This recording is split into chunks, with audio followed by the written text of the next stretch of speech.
अगर आप भी लेना चाहते हैं देश दुनिया की तमाम जानकारी तो आज ही सब्सक्राइब करें हमारे चैनल को। साथ ही नीचे दिए बेल आइकन को जरूर दबाएं ताकि हर अपडेट आप तक पहुंच सके।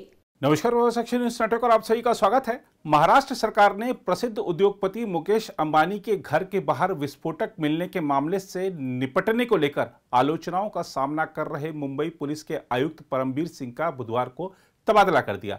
राज्य के गृह मंत्री अनिल देशमुख ने इस बारे में कहा कि महाराष्ट्र के पुलिस महानिदेशक का अतिरिक्त प्रभार संभाल रहे वरिष्ठ आईपीएस अधिकारी हेमंत नागराले परमबीर सिंह की जगह मुंबई पुलिस के नए आयुक्त होंगे। परमबीर सिंह का राज्य के होमगार्ड विभाग में तबादला कर दिया गया है।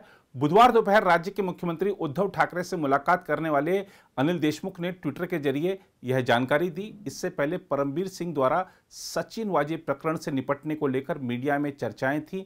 सचिन वाजे दक्षिण मुंबई में उद्योगपति मुकेश अंबानी के घर के निकट 25 फरवरी को विस्फोटक से लदी स्कॉर्पियो कार मिलने के मामले में एनआईए द्वारा की जा रही जांच के केंद्र में है।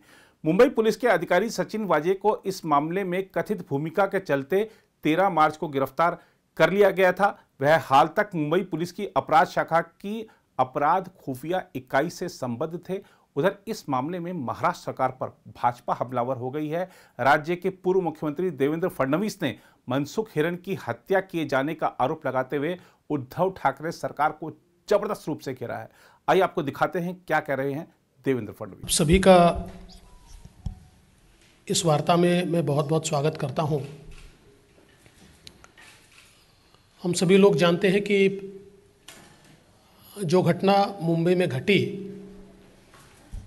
एंटीलिया के सामने जिस प्रकार से जिलेटिन स्टिक से भरी हुई एक स्कॉर्पियो पाई गई और उसके बाद जो घटनाएं घटी वो आप सभी के सामने हैं।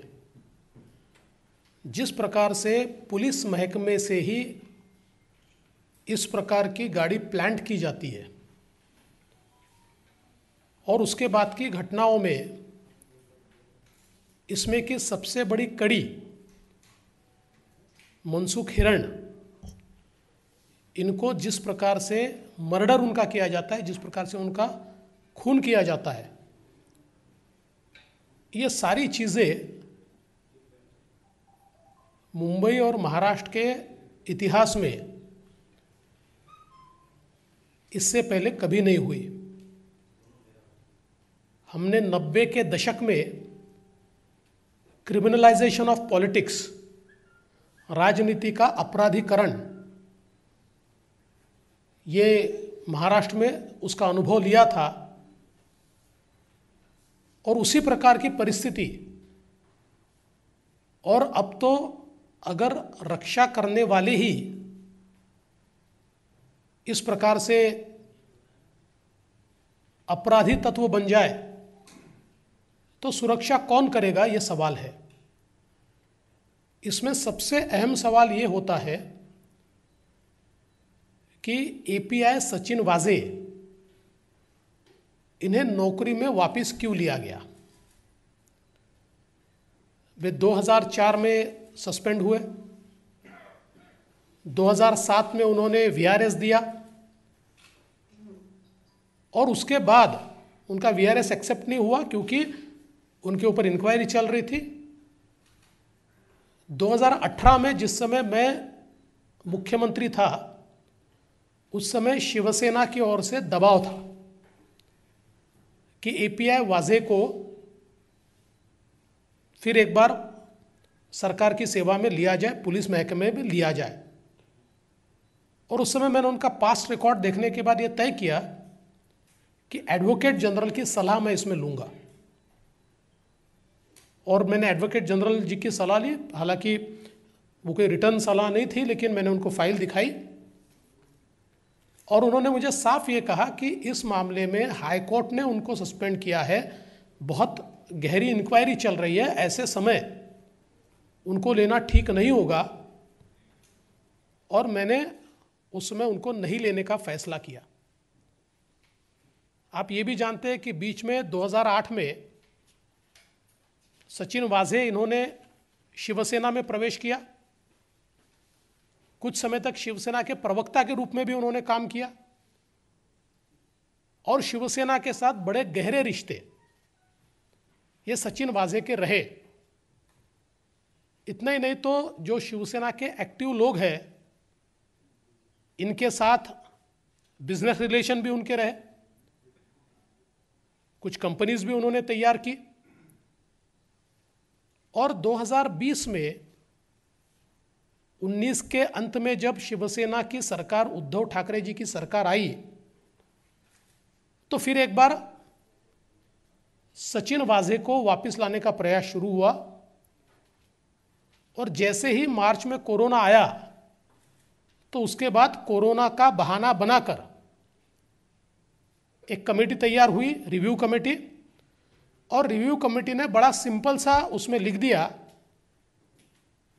कि चूंकि कोरोना में हमको अधिकारियों की आवश्यकता है, हमारे कई अधिकारी बीमार पड़ रहे हैं, इसलिए हम सचिन वाजे को वापस लेते हैं। इसमें इंटरेस्टिंग बात यह है कि पूरे कोरोना के काल में कोरोना के कारण अधिकारियों की आवश्यकता है, इसलिए केवल एक ही अधिकारी को या उनके साथ वाले जो 2-3 लोग थे उनको छोड़कर किसी अधिकारी को सरकार ने वापस नहीं लिया। कई ऐसे अधिकारी थे जो छोटे छोटे कारण से सस्पेंडेड थे, उनको नहीं लिया। लेकिन जो हाई कोर्ट के आदेश से सस्पेंडेड थे और ये पता होते हुए भी कि 2017 में इन्हीं सचिन वाजे के ऊपर एक्सटॉर्शन का केस लगा और एक एक्सटॉर्शन रैकेट का वसई विरार के इलाके में पर्दाफाश हुआ, उस रैकेट में इनका नाम आया, इन्होंने एंटीसिपेटरी बेल उसमें ली और उसमें बिल्कुल रिकॉर्ड पर यह आया है कि इस रैकेट में यह और इनके एक और साथी ये बड़े एक्टिवली पार्टिसिपेट करते थे। तो जब इतना खराब रिकॉर्ड इनका था, ऐसे समय इनको लिया और लेने के बाद क्या किया, तो मुंबई क्राइम ब्रांच की सबसे महत्वपूर्ण यूनिट है क्राइम इंटेलिजेंस यूनिट, और ये क्राइम इंटेलिजेंस यूनिट को हेड करता है 2 PI दर्जे के ऑफिसर्स। और सचिन वाजे जो API है, जैसे ही सचिन वाजे को लिया, एक रात में ये दोनों लोगों को ट्रांसफर कर दिया और PI की जगह API को क्राइम इंटेलिजेंस यूनिट CIU का प्रमुख बनाया गया। मतलब जिनका पास्ट ऐसा था, ऐसे व्यक्ति को CIU का प्रमुख यह सरकार ने बनाया। और उसके बाद आप देखिए मुंबई में जितनी हाई प्रोफाइल केसेस हुई, जुरिस्डिक्शन किसका भी रहे, कोई भी जुरिस्डिक्शन रहा, तब भी वो केस CIU के पास आती थी। किसी भी रीजन का जुरिस्डिक्शन रहे तब भी केस CIU के पास आती थी। अभी ये भी केस ये CIU के पास आने का कोई कारण नहीं थी, वो रीजन के पास जानी चाहिए थी। लेकिन सारी केसेस, और विशेष रूप से फिर वो बादशाह रैपर वाली केस हो, चाहे ऋतिक रोशन वाली केस हो, ऐसे सारी केसेस ये CIU यूनिट को ही दी जाती थी। और इनका कद, ये CP के बाद अगर किसी का कद मुंबई पुलिस में था तो सचिन वाजे का था, क्योंकि CM के ब्रीफिंग के समय भी वो नजर आते थे, गृह मंत्री के समय भी वो नजर आते थे, और शिवसेना के कुछ मंत्री हैं उनके साथ भी वो नजर आते थे। तो एक बड़ा कद उनको वहां दिया गया। और हमको तो यह बिल्कुल स्पष्ट रूप से रखता है कि एक प्रकार से वहां CIU के प्रमुख के रूप में नहीं, वसूली अधिकारी के रूप में उनको बैठाया गया और बड़े पैमाने पर मुंबई में डांस बार चलाने को खुली छूट, और सबके इंचार्ज ये। और ऐसे में ये जो सारी घटना घटी, ये भी घटना इतनी भयानक है मनसुख हिरन, इनको ये पहले से जानते थे। और ये जो गाड़ी है स्कॉर्पियो, ये स्कॉर्पियो मनसुख हिरन से इन्होंने खरीदी थी, लेकिन पेमेंट नहीं किया था। और 4 महीने तक इनके पास ये गाड़ी थी, नवंबर से लेकर तो फरवरी तक। और फिर मनसुख ने इनको कहा कि भाई आप या तो इसका पेमेंट कंप्लीट कर दीजिए या फिर गाड़ी वापस दीजिए। तो उन्होंने कहा मैं और कुछ दिन रखूंगा। उसके बाद वो गाड़ी उनके पास लाकर दी और फिर उनसे वापस वो गाड़ी मंगाई गई। जिस दिन ये गाड़ी मुलुंड में उन्होंने वहां पर जहां पार्क की उन्होंने, उस दिन आप देखिए ये गाड़ी में अगर ये गाड़ी चोरी होती तो कहीं ना कहीं कोई टेम्परिंग होता, कोई दरवाजा जो लॉक है उसको खोला जाता, ऐसा कुछ नहीं था। क्योंकि जानकारी के अनुसार मनसुख को यह कहा गया था कि भाई वहां पार्क करो और चाबी लाकर हमको दो, और सीधे वो चाबी ये सचिन वाजे ने ली। उनको कहा कल जाकर आप एक कंप्लेंट रजिस्टर कीजिए कि मेरी गाड़ी चोरी हुई है। और वो जब कुर्ला पुलिस स्टेशन गए तो उनकी कंप्लेंट ली नहीं जा रही थी, क्योंकि कई बार पुलिस ये कहती है कि भाई 2-3 दिन रुकिए, उसके बाद हम रजिस्टर करते हैं, एक बार हम देख लेते हैं। तो वहां पर जो आयो थे या जो वहां पर ड्यूटी ऑफिसर थे, उनको सचिन वाजे का फोन आया और उन्होंने कहा कि तुरंत अभी के अभी ये क्राइम रजिस्टर करिए और रजिस्टर होने के बाद मुझे इत्तला दीजिए। और ये इत्तला उनको देनी पड़ी। तो ये सोची समझी साजिश के तहत मनसुख हिरन को उसके बाद किसी और ने इंट्रोगेट नहीं किया। 3 दिन मनसुख हिरन को वाजे ही इंट्रोगेट कर रहे थे और उनके इंट्रोगेशन के बाद मनसुख को वाजे ने ही यह बताया कि भाई तुमको और एजेंसीज इंट्रोगेट कर सकती है, इसलिए एक कंप्लेंट कर दो। और अपने पहचान के लॉयर के पास वो खुद मनसुख को लेकर गए और मनसुख से कंप्लेंट करवाई कि मुझे अलग अलग लोग बुलाते हैं, मेरी बड़े पैमाने पर मुझे पुलिस से तकलीफ है, और अपना भी नाम उसमें डलवा दिया।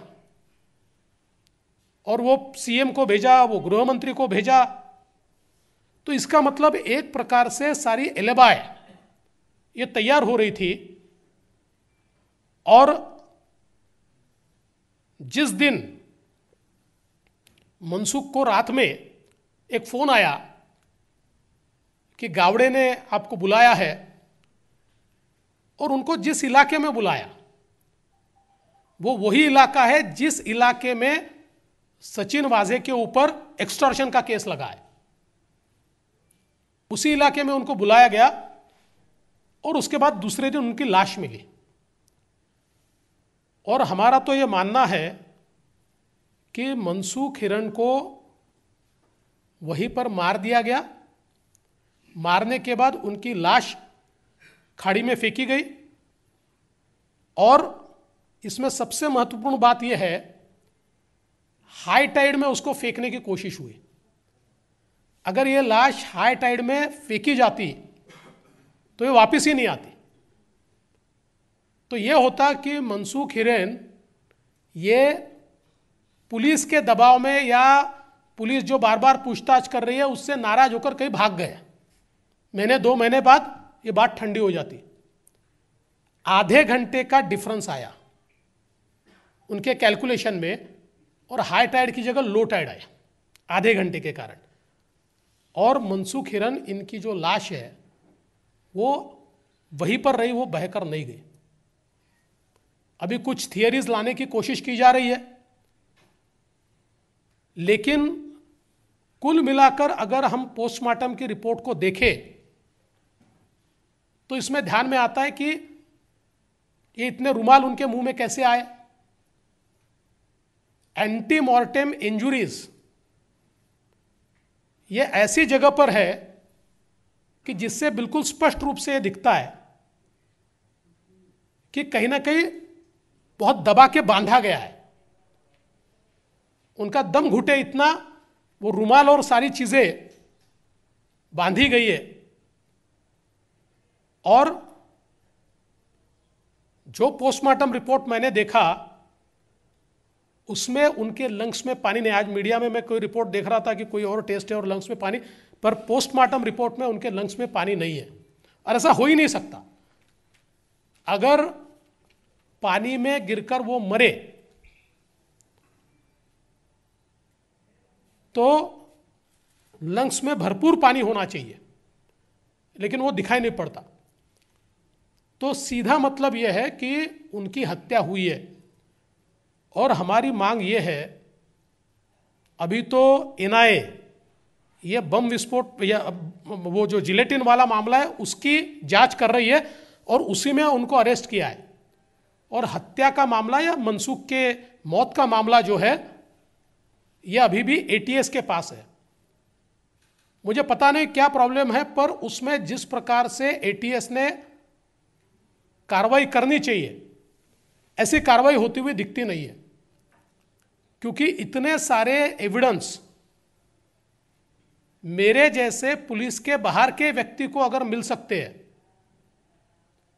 तो मैं दावे के साथ कहता हूं कि पुलिस के पास इससे ज्यादा एविडेंस है। और इतना ही नहीं, तो एटीएस और एनआईए ये दोनों के पास कुछ ऐसे टेप्स हैं जिसमें मनसूख की आवाज है और जिसमें वाजा ने उनको क्या क्या कहा है इसकी पुष्टि भी होती है। तो इतने सारे एविडेंस होने के बावजूद अभी भी जो उनके मौत की केस है उसमें एटीएस की ओर से शुरुआत में कुछ एक्शन दिखा, उसके बाद एक्शन दिखाई नहीं पड़ता। अब हमारी मांग तो यह है कि चूंकि ये कनेक्टेड मामला है, वैसे तो पहली कार्रवाई एटीएस ने करनी चाहिए थी और उनको ये हत्या के मामले में अरेस्ट करना चाहिए था और उसके बाद उनकी कस्टडी एनआईए को जानी चाहिए थी, लेकिन एटीएस ने उसमें देरी की है। और अब कनेक्टेड मामले में हम तो ये मानते हैं कि अब हत्या का मामला भी, चूंकि ये कनेक्टेड मामला है और वो सबसे बड़े इसकी कड़ी है मनसूख हिरन जो है, इसलिए वो मामला भी अब एनआईए को टेक ओवर कर लेना चाहिए। और उसमें भी जो सबूत आज एनआईए के पास है या एटीएस के भी पास है, मैं कोई एटीएस पर अविश्वास नहीं दिखा रहा, पर कहीं ना कहीं मैं समझ नहीं पा रहा हूं कि क्या एटीएस पर कोई दबाव है। मैं दबाव है ऐसा मेरा कहना भी नहीं है, पर जिस प्रकार के एक्शंस होनी चाहिए वो होती हुई मुझे दिखाई नहीं पड़ती। और इसलिए अगर ऐसी बात है तो कनेक्टेड मामला ये एनआईए को जाना चाहिए और तुरंत इस मामले में भी। और मेरा मानना ऐसा है कि इस मामले में ये जो सारा घटनाक्रम है ये अकेले सचिन वाजे नहीं कर सकते, और इसलिए इसमें कौन कौन है इसका भी विचार कि निश्चित रूप से किया जाना चाहिए। कुल मिलाकर मुझे यह दिखाई पड़ता है कि फेलियर ऑफ पुलिस नहीं है, यह फेलियर ऑफ गवर्नमेंट है। क्योंकि सरकार ने ऐसे व्यक्ति को जिनका पास्ट पता है क्या है, उसके बावजूद इतनी इंपॉर्टेंट जगह पर बैठाया। इसका मतलब कोई ना कोई ऐसी चीज सरकार की है कि जिस चीज के कारण उनकी मजबूरी है कि उनको बैठाना है। और जिस प्रकार से हमारे मुख्यमंत्री जी प्रेस कॉन्फ्रेंस में उनको डिफेंड कर रहे थे, सरकार जिस प्रकार से हाउस में उनको डिफेंड कर रही थी, अगर इतने सबूत मेरे पास नहीं आते तो शायद उसको तो महात्मा ही ठहराया जाता। क्योंकि सवाल पूछा जा रहा था कि ये क्या ओसामा बिन लादेन है, इस प्रकार के सवाल पूछे जा रहे थे। तो इसलिए मुझे लगता है कि कुल मिलाकर इस मामले की तह तक जाना होगा और जिन इंटरेस्ट के साथ, जिन इंटरेस्ट को प्रोटेक्ट करने के लिए उनको वहां लाकर बैठाया सरकार की ओर से, उससे इसका क्या ताल्लुकात है, उससे इसका क्या संबंध है, यह भी हमारी जांच एजेंसीज को ढूंढना पड़ेगा, ऐसा मेरा मानना है।